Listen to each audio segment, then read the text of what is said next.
Hello everyone, Shriman Narayan दोस्तों।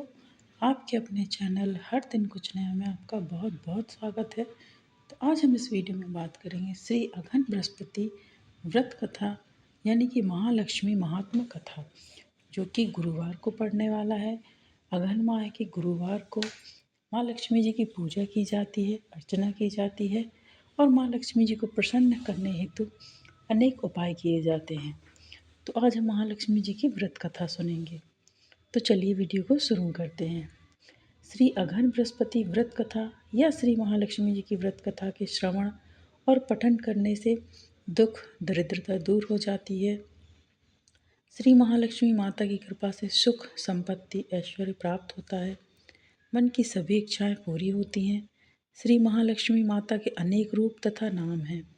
भूतल में वे छाया, शक्ति, तृष्णा, शांति, जाति, लज्जा, श्रद्धा, कांति, वृत्ति, स्मृति, दया, तुष्टि, माता, अधिशास्त्री एवं लक्ष्मी के रूप में स्थित हैं।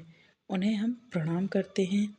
कैलाश पर्वत पर पार्वती, क्षीर सागर में सिंधु कन्या, स्वर्गलोक में महालक्ष्मी, भूलोक में लक्ष्मी, ब्रह्मलोक में सावित्री, ग्वालों में राधिका, वृंदावन में रासेश्वरी, चंदनवन में चंद्रा, चंपक वन में गिरजा, पद्मवन में पद्मा, मालती वन में मालती, कुंदन वन में कुंदंती, केतकी वन में सुशीला एवं कदम वन में कदम्बमाला, राजप्रसाद में राजलक्ष्मी और घर घर में गृह लक्ष्मी इन विभिन्न नामों से पहचानी जाती हैं। इस तरह सर्वथा चारों और सर्वभूत में सुपरिचित माता श्री महालक्ष्मी जी की यह कथा है। अब हम इसका श्रवण एवं पठन करेंगे। भारतवर्ष के सौराष्ट्र देश में द्वापर युग की यह कहानी है। सौराष्ट्र में उस समय भद्रश्रवा नाम के राजा थे। वे बड़े पराक्रमी राजा थे। तो उनके 4 वेद, 6 शास्त्र, 18 पुराणों का उन्हें ज्ञान था। उनकी रानी का नाम सूरत चंद्रिका था। रानी दिखने में सुंदर और सुलक्षणा थी तथा पतिव्रता थी। उन दोनों को 7 पुत्र तथा उसके बाद एक कन्या का वरदान प्राप्त था। कन्या का नाम सांबाला था। एक बार महालक्ष्मी जी के मन में आया कि जाकर उस राजा के राजप्रसाद में रहें। इससे राजा को दुगनी धन दौलत की प्राप्ति होगी और वह इस धन दौलत से अपनी प्रजा को और सुख दे पाएंगे। गरीब के घर अगर रहे और उसे धन दौलत प्राप्त हो तो वह स्वार्थी की तरह केवल अपने ऊपर ही खर्च करेगा। यह सोचकर श्री महालक्ष्मी जी ने बूढ़ी ब्राह्मण स्त्री का रूप धारण किया। हाथ में लाठी लिए लाठी के सहारे रानी के द्वार तक पहुंची। यद्यपि उन्होंने बूढ़ी औरत का रूप धारण किया था, पर उनके चेहरे पर देवी का तेज था। उन्हें देखते ही एक दासी सामने आई। इसने उनका नाम, धाम, काम, धर्म पूछ डाला। वह ब्राह्मणी का रूप धरित माता लक्ष्मी ने कहा, बालिके, मेरा नाम कमला है। मेरे पति का नाम भुवनेश है। हम द्वारिका में रहते हैं। तुम्हारी रानी पिछले जन्म में एक वैश्य की पत्नी थी। वह वैश्य गरीब था। दरिद्रता के कारण हर रोज घर में झगड़े होते थे तथा उसका पति रोज उसे मारता था। इन बातों से तंग आकर वह घर छोड़कर चली गई तथा जंगल में खाली पेट भटकने लगी। उसकी इस दुर्दशा पर मुझे दया आई। तब मैंने उसे सुख संपत्ति देने वाली श्री महालक्ष्मी जी की कथा सुनाई। मेरे कहने पर उसने श्री महालक्ष्मी जी का व्रत किया। श्री महालक्ष्मी जी प्रसन्न हुई, उनकी गरीबी दूर हुई, उसका घर संसार दौलत संपत्ति से भर गया। बाद में पति पत्नी दोनों परलोक सिधारे। लक्ष्मी व्रत करने के कारण से लक्ष्मी जी लोक में रहे। जिन्होंने जितने साल महालक्ष्मी का व्रत किया उतने हजारों साल उन्हें सुख भोग मिला। इस जन्म में उसका जन्म राजघराने में हुआ, परंतु वह श्री महालक्ष्मी जी का व्रत करना भूल गई हैं। उसे यह याद दिलाने में यहाँ आई हूँ। बुढ़िया की बातें सुनकर दासी ने उन्हें प्रणाम किया तथा श्री महालक्ष्मी जी का व्रत किस तरह किया जाए इस बारे में पूछा।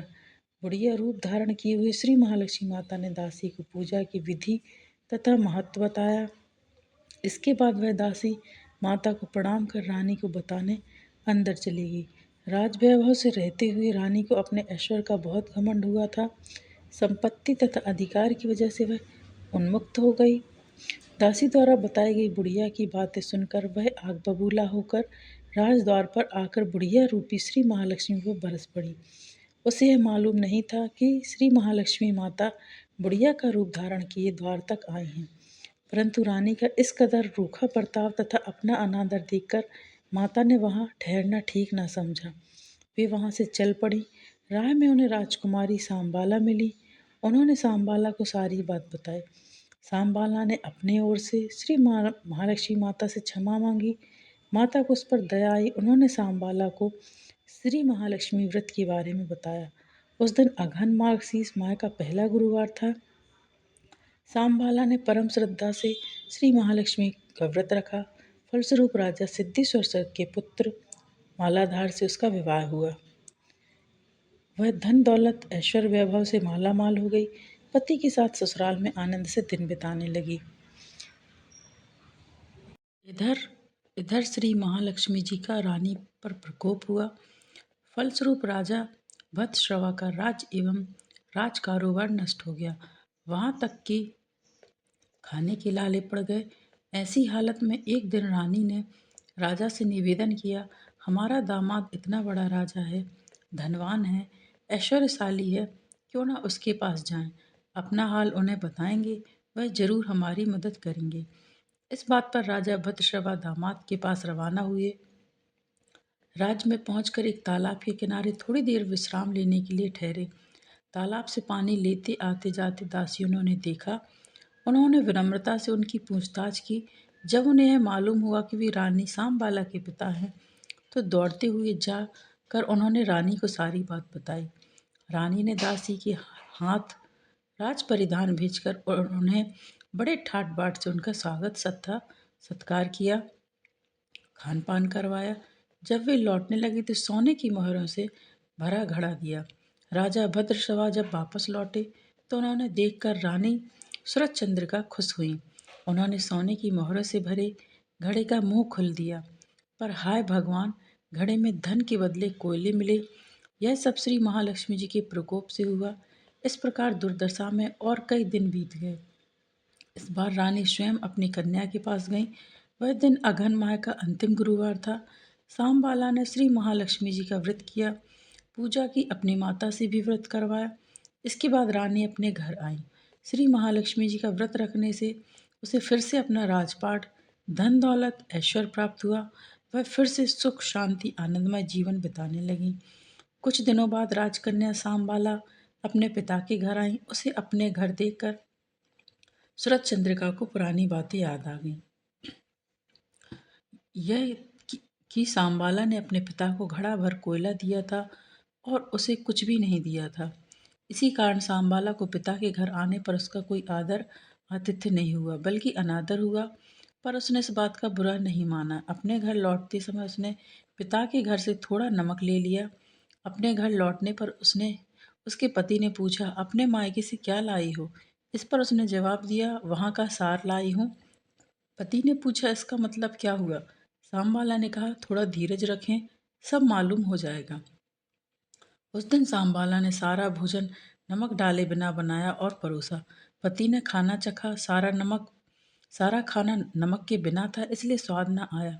फिर सांबाला ने थाली में नमक डाला, इससे सारा भोजन स्वादिष्ट लगने लगा। तब सांबाला ने पति से कहा, यही है वह जो मैं अपने मायके से लाई हूँ, यही वह सार है। पति को उसकी बात सही लगी। फिर वह दोनों हंसी मजाक करते हुए भोजन करने लगे।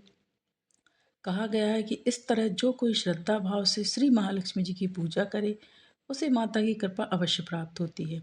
सुख शांति संपत्ति प्राप्त होती है, सभी मनोकामनाएं पूर्ण होती हैं। परंतु यह सब प्राप्त होने पर माता की पूजा को भूलना नहीं चाहिए। हर गुरुवार को व्रत पाठ अवश्य करना चाहिए। इस तरह श्री महालक्ष्मी जी की महिमा भक्तों की मनोकामना पूरी करती है।